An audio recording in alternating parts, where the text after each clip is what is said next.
जंग यमामा में मुसलमान खालिद बिन वलीद की लीडरशिप में जंग जीत तो गए, लेकिन इस जंग में मुसलमानों को बहुत ज्यादा नुकसान भी हुआ, क्योंकि सिर्फ 13,000 मुसलमानों ने मुसैलमा कज़्ज़ाब की 40,000 की फौज को हराया था। जब मुसलमानों की इस अजीम फतह की खबर मुसलमानों की कैपिटल मदीना पहुंची तो वहां सारे मुसलमान बहुत खुश हुए और सेलिब्रेट करने लगे।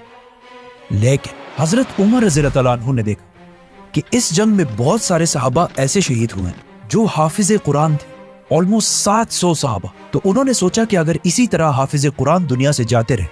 या शहीद होते रहे तो ऐसा ना हो कि एक दिन मुसलमान कुरान के सीक्वेंस के बारे में इख्तिलाफ में पढ़कर डिवाइड हो जाए और यहूदियों और क्रिश्चियंस की तरह बहुत सारे फिरकों में बट जाए। यहूदियों का मानना है कि उनकी किताब तौरात, वो पूरी किताब अल्लाह ने 40 रातों में नाज़िल फरमाई, लेकिन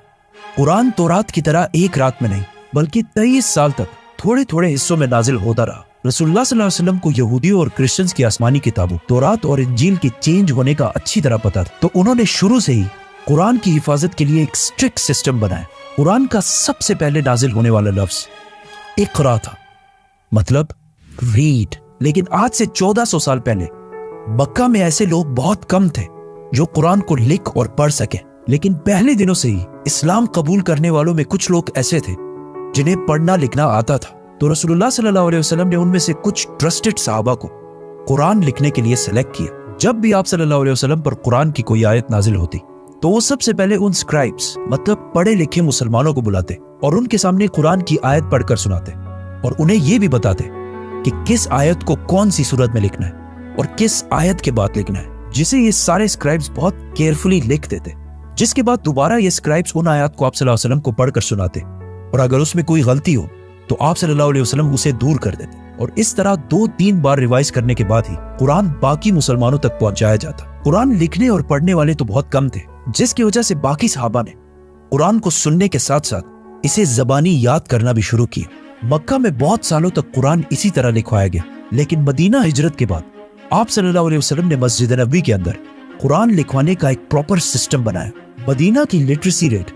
मतलब मदीना में पढ़ने लिखने वाले लोगों की तादाद मक्का से भी बहुत ज्यादा कम थी, लेकिन मदीना में मुसलमानों को एक एडवांटेज ये मिला कि वहां पहले से बहुत सारे यहूदी आबाद थे, क्योंकि यहूदियों की किताबों में पहले से ये बता दिया गया था कि बहुत जल्द मदीना के आसपास एक पैगंबर आने वाले हैं। इसीलिए हिजरत से 500 साल पहले जब फलस्तीन के इलाके में रोमन एम्पायर ने यहूदियों पर जुल्म करना शुरू किया तो इनमें से बहुत सारे यहूदी फलस्तीन को छोड़कर अरब की तरफ आए और स्पेशली मदीना और इसके आसपास आबाद हुए और अपने उस पैगंबर का इंतजार करने लगे। यहूदियों की आसमानी किताब तौरात एक किताब होने की वजह से उनमें एजुकेशन की अहमियत अरबों के मुकाबले बहुत ज्यादा थी, जिससे मदीना के लोगों ने अब तक कोई फायदा नहीं उठाया। लेकिन जैसे ही रसूलुल्लाह सल्लल्लाहु अलैहि वसल्लम मदीना हिजरत करके आए तो उन्होंने यहूदियों के एजुकेशन सिस्टम से मुसलमानों को भी फायदा पहुंचाने की कोशिश की और बहुत सारे यंग और टैलेंटेड मुसलमानों को बचपन से ही यहूदियों के स्कूल्स भेजा ताकि वो उनसे पढ़ना लिखना और दुनिया की बाकी नॉलेज हासिल कर सके। इन यंग सहाबा का काम ये था कि वो कोई बिजनेस ना करे, सिर्फ और सिर्फ तालीम हासिल करें। ये ऐसा है कि आज जिस तरह स्टूडेंट्स को पढ़ने के लिए स्कॉलरशिप्स दी जाती हैं, जो आज बिल्कुल एक नॉर्मल सी बात है, लेकिन उस जमाने में ये बहुत नई बात थी। आप सल्लल्लाहु अलैहि वसल्लम ने जिन यंग मुसलमानों को इन स्कॉलरशिप्स के लिए सेलेक्ट किया उनमें से एक का नाम ज़ैद बिन साबित रज़ियल्लाहु अन्हु था, जिन्होंने यहूदियों से न सिर्फ अरबी बल्कि यहूदियों की जबान हिब्रू, ईरान की जबान फारसी और इवन ग्रीक जबान भी सीखी। जिसके बाद ज़ैद बिन साबित आप सल्लल्लाहु अलैहि वसल्लम के पर्सनल स्क्राइब बने, मतलब कुरान की नाजिल होने वाली आयत को लिखना और बाकी बादशाहों की तरफ लेटर्स लिखना, जो एक बहुत इंपॉर्टेंट रोल था। आहिस्ता आहिस्ता ये ग्रुप बढ़ता गया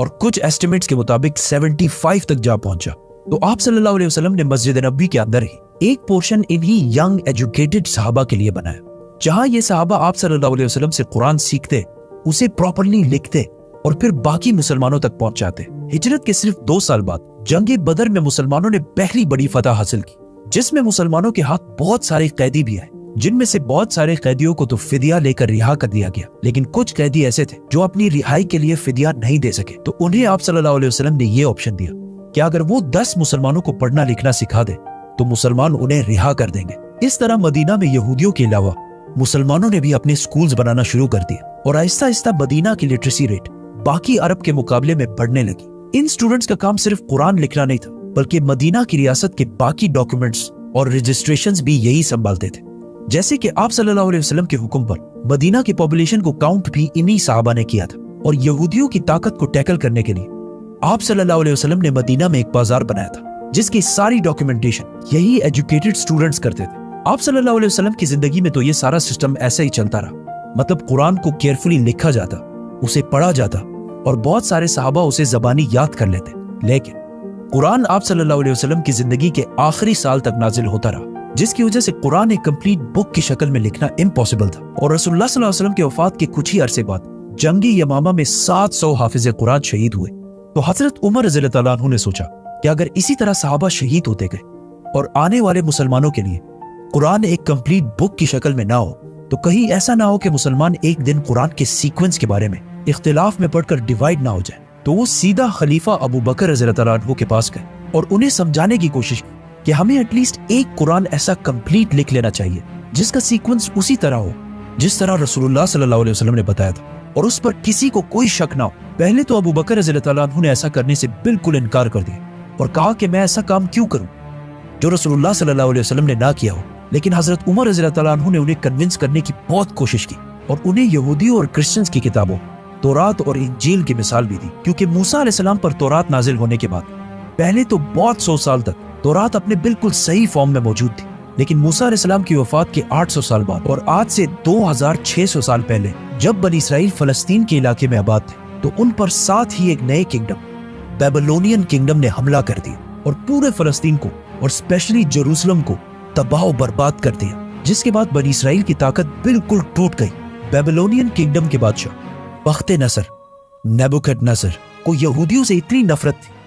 कि उन्होंने यहूदियों के सारे टेम्पल्स जला दिए और उसी के साथ सारे तौरात भी जला दिए। मतलब एक टाइम दुनिया में ऐसा भी आया कि दुनिया में एक तौरात भी मौजूद नहीं थी, जिसके बाद यहूदियों ने तौरात जीरो से दोबारा लिखी और उसी तौरात को बिल्कुल सही करार दिया। और इस तरह क्रिश्चियनिटी में भी बाइबल के बहुत सारे वर्जन्स हैं जिनमें से चर्च ने खुद ही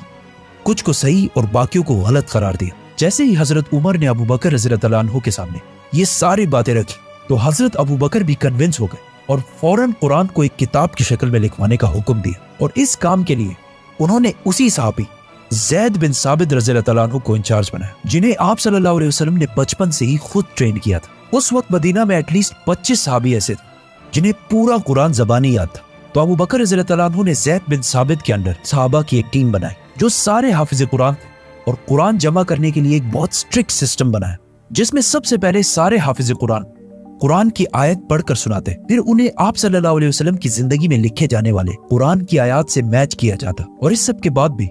बाहर से 2 गवाहों के कुरान के नुस्खे भी देखे जाते, और इस तरह कुरान की एक एक आयत को बहुत केयरफुली लिखा जाता। और ये सारे काम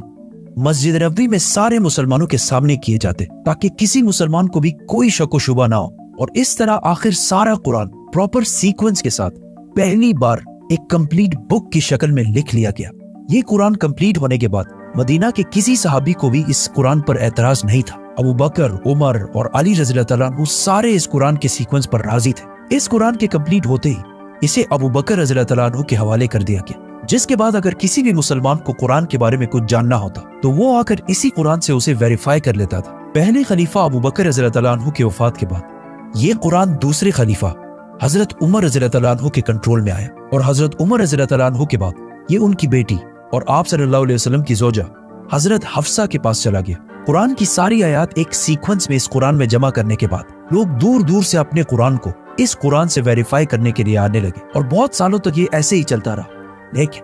हजरत उस्मान रज़ियल्लाहु ताला अन्हु के दौर में जब मुसलमान पूरे अरब को फतह कर चुके थे और इवन रोमन और पर्शियन एम्पायर को भी फतह कर चुके थे, और अब एक तरफ अफगानिस्तान और दूसरी तरफ अल्जीरिया को फतह करने में बिजी थे, जिसको हम पूरा एक्सप्लेन करेंगे तो सब्सक्राइब। तो इस इतनी बड़ी एम्पायर की आर्मी में से एक फौज रशिया के बॉर्डर्स के पास आर्मीनिया को फतह कर रही थी। एक दिन वही रशिया के बॉर्डर के पास मस्जिद में नमाज के बाद कुछ लोग खड़े हुए और उन्होंने इमाम से कहा कि आपने इस नमाज में जो कुरान की आयत पढ़ी वो गलत है, और वो इस तरह नहीं बल्कि इस तरह है। जिस पर कुछ और लोग खड़े हुए और कहा कि नहीं, इमाम ने बिल्कुल सही पढ़ी। इन दोनों ग्रुप्स की मस्जिद के अंदर ही बहुत सख्त लड़ाई होने वाली थी कि इस फौज के कमांडर हुज़ैफा ने इन्हें रोक दिया। जैसे ही ये फौज जिहाद से वापस मदीना पहुंची तो इस फौज के कमांडर हुज़ैफा अपने घर जाने के बजाय सीधा खलीफा उस्मान रज़ियल्लाहु ताला अन्हु के पास पहुंचे और उन्हें कहा कि या अमीरुल मोमिनीन, उम्मत मोहम्मद को बचाए और हजरत उस्मान रज़ी अल्लाह तआला अन्हु को वो सारा किस्सा सुनाया। असल में ये दोनों ग्रुप्स ही बिल्कुल सही कह रहे थे, क्योंकि इससे पहले कुरान सिर्फ मक्का के एक्सेंट में नहीं बल्कि अरब के बहुत सारे लहजों में लिखा हुआ था। लेकिन कुरान इतने लहजों में होने की वजह से आहिस्ता आहिस्ता मुसलमानों में इख्तिलाफ बढ़ रहा था। तो हजरत उस्मान रज़ी अल्लाह तआला अन्हु ने फौरन फैसला किया कि कुरान के बाकी सारे एक्सेंट्स को खत्म करके कुरान को एक ही एक्सेंट में लिखा जाए, मक्का के एक्सेंट, जो रसूलुल्लाह सल्लल्लाहु अलैहि वसल्लम का लहजा था, ताकि उम्मत में कोई भी कुरान की वजह से इख्तिलाफ में ना पड़ सके। और इस काम के लिए उन्होंने उसी सहाबी ज़ैद बिन साबित रज़ी अल्लाह तआला अन्हु को बुलाया और उनके अंडर दोबारा एक टीम बनाई और एक सहाबी को हजरत उमर की बेटी हजरत हफ्सा रज़ी अल्लाह तआला अन्हा की तरफ भेजा कि वो उनसे वो कुरान लेकर आए जो अबू बकर रज़ी अल्लाह तआला अन्हु के दौर में लिखवाया गया था। और इस तरह एक कंप्लीट कुरान मक्का के एक्सेंट में लिखवा लिया गया। ये कुरान कंप्लीट करने के बाद मदीना में और पूरे एम्पायर में ऐलान कर दिया गया कि जिसके पास भी कुरान के नुस्खे मौजूद है वो उन सारों को गवर्नमेंट के पास जमा कराए। और फिर इन सारे कुरानों को जो अरबी के डिफरेंट एक्सेंट्स में लिखे हुए थे और जिसकी वजह से मुसलमानों में इख्तिलाफ बढ़ रहा था, उन सारों को हजरत उस्मान रज़ी अल्लाह तआला अन्हु ने जमा किया और उम्मत के अंदर इस इख्तिलाफ को हमेशा के लिए खत्म करने के लिए उन सारे डिफरेंट एक्सेंट्स वाले कुरानों को आग लगाकर खत्म कर दिया। और इस कुरान जो मक्का के एक्सेंट में मतलब रसूलुल्लाह सल्लल्लाहु अलैहि वसल्लम के एक्सेंट में लिखा गया था, उसे इस्लामिक एम्पायर के सारे प्रोविंसेस की तरफ भेज दिया गया। और कुरान की जो कॉपीज इन सूबों को भेजी गई उनमें से आज भी कुछ कॉपीज दुनिया में बिल्कुल सही मौजूद है, जिससे कुरान की ऑथेंटिसिटी का भी पता चलता है। और आज पूरी दुनिया में मुसलमान जिस किताब कुरान को पढ़ते हैं, ये वही किताब है जो रसूलुल्लाह सल्लल्लाहु अलैहि वसल्लम पर नाजिल हुई। अबू बकर रज़ी अल्लाह तआला अन्हु ने इसे कंबाइन कर एक बुक की शक्ल में लिखा और हजरत उस्मान रज़ी अल्लाह तआला अन्हु ने इसे एक ही तरीके एक ही एक्सेंट में लिखवाया। लेकिन जिस बात से हजरत उमर रज़ी अल्लाह तआला अन्हु डर रहे थे कि कहीं मुसलमान कुरान के सीक्वेंस की वजह से यहूदियों और क्रिश्चियंस की तरह फिरकों में ना बढ़ जाए, तो मुसलमान कुरान की वजह से तो फिरकों में नहीं बढ़े, लेकिन बाकी चीजों में मुसलमान बहुत सारे फिरकों में बढ़ चुके हैं। लेकिन इतने सारे फिरकों के बाद भी दुनिया के सारे मुसलमान एक चीज पर मुत्तफिक हैं और वो है कुरान। सब्सक्राइब।